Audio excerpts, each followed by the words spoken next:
that was just a sample of the stuff I've been working on lately. That was the middle part of the piece, and I really like it, so I just wanted to show that off and show you what it's kind of like working in here. So, today I'm going to talk about what it's like composing in the modern digital world. Here we have FL Studio, which is a digital audio workstation, or a DAW.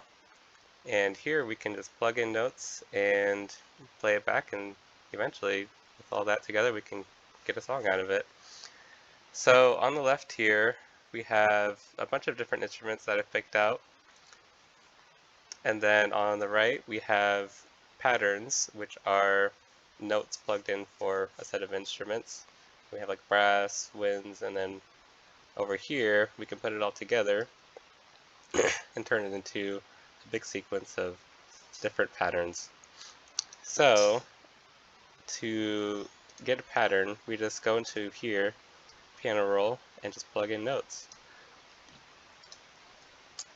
On the very left we have the files as well, just the set of files, and down in each of these folders is all the instruments and our saved files.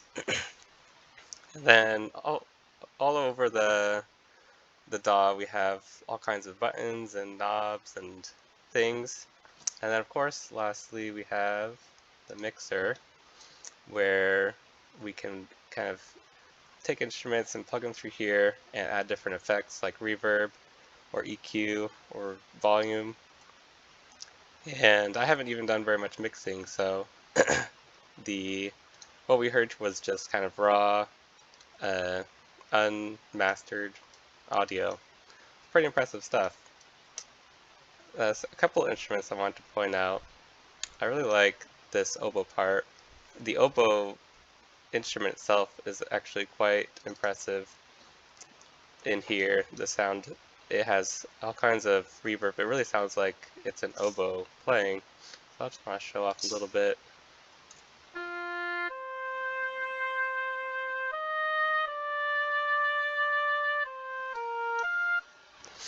So yeah, when writing orchestral music, you definitely don't want it to sound cheap or kind of like it was written on here. You want it to sound like you're writing for an orchestra and the orchestra's playing it. So this really sounds like it's an oboe part, and it's pretty impressive.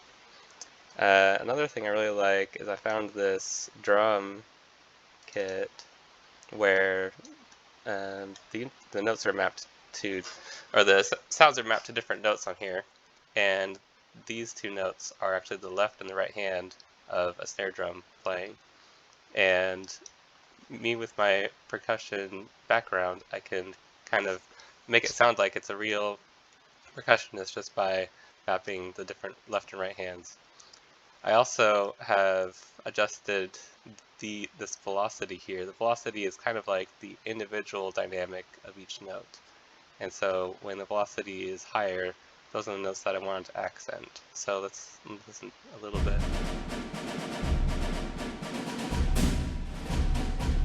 So you heard this note was quite accented there, because of that velocity. Cool. I mean, it's a couple dozen hours of work, and as well as the learning on the piano. One of the cool things that I was able to do was to plug in my keyboard into this using like a fancy USB and MIDI input. And here I actually record the piano part.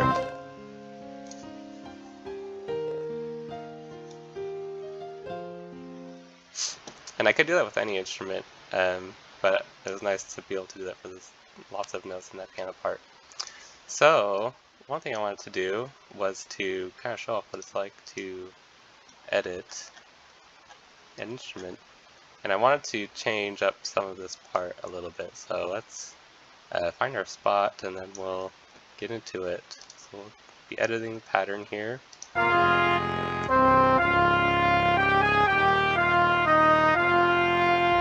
Let's see.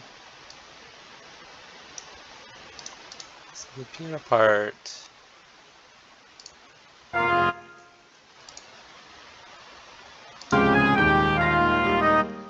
So So here the piano is going up here, so I want the brass to go up here as well. Since I want this to go up instead of down.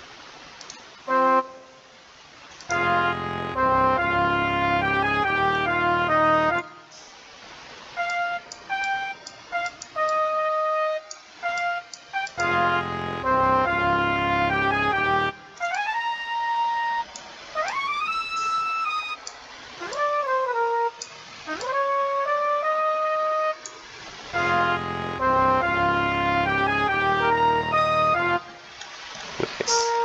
Okay. Um,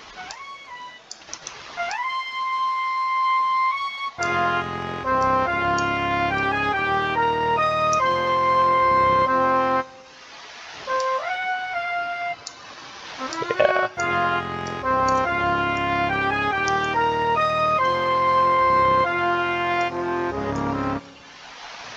So let's see kind of what that sounds like, I guess, with the piano.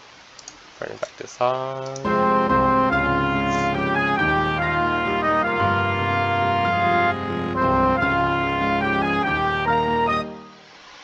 I actually edited the wrong part. But that's kind of a... that's actually the gist of what it's like to mess around with the notes themselves. So yeah, that's actually kind of all I had today. And you can ask me any questions in person. I'll leave this up for questions. Thanks.